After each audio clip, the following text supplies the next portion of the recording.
এই যে শুনেন, কই যেতেছেন? কাজে যেতেছেন? ঘরে কিন্তু বাজার নাই, চাউল ডাউল যা ছিল সব শেষ হয়ে গেছে। আপনি কাজের থেকে আসার সময় বাজার করে নিয়ে আসেন। এই নো, আমার কাছে থেকে আইতে কিন্তু দেরি হইব। যা যা লাগে তুমি কিনে নি। স্বপ্না, এদিকে আহ।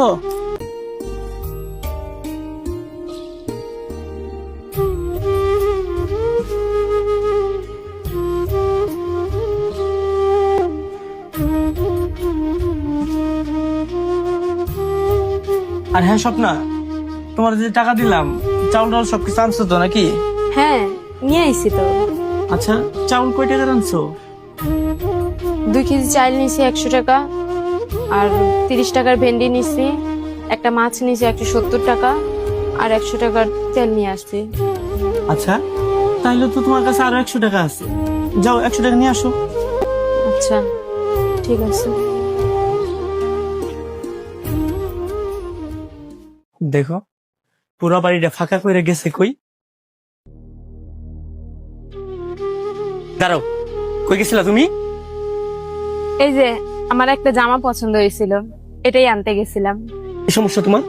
তুমি কি রাজা জমিদারের বিয়ে করছো? 2 দিন পর পর তোমার নতুন কাপড় লাগে।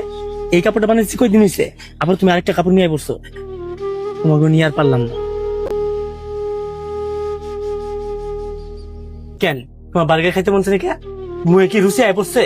ঘরে চাউল ডাউল আছে না, ওইগুলো রান্ধো, ঘরে রান্না বান্না করে খাবা। বাইরে কিছু আনা দেবো না। ঘরে চাউল ডাউল সবই আছে, কিন্তু আমার শরীর বেশি একটা ভালো না।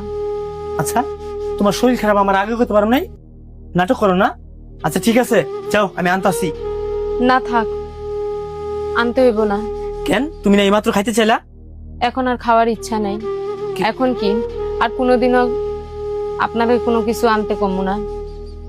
আমি ভুলে গেছিলাম, বিয়ের পর মেয়েদের কোনো ইচ্ছা রুচি থাকে না, জানেন? বিয়ের আগে আমার আব্বার কাছে যখন টাকা চাইতাম, আমার আব্বা কোনো হিসাব চাইতো না। যদি কোনো জামা আইনা দিতে কইতাম, আইনা দিত।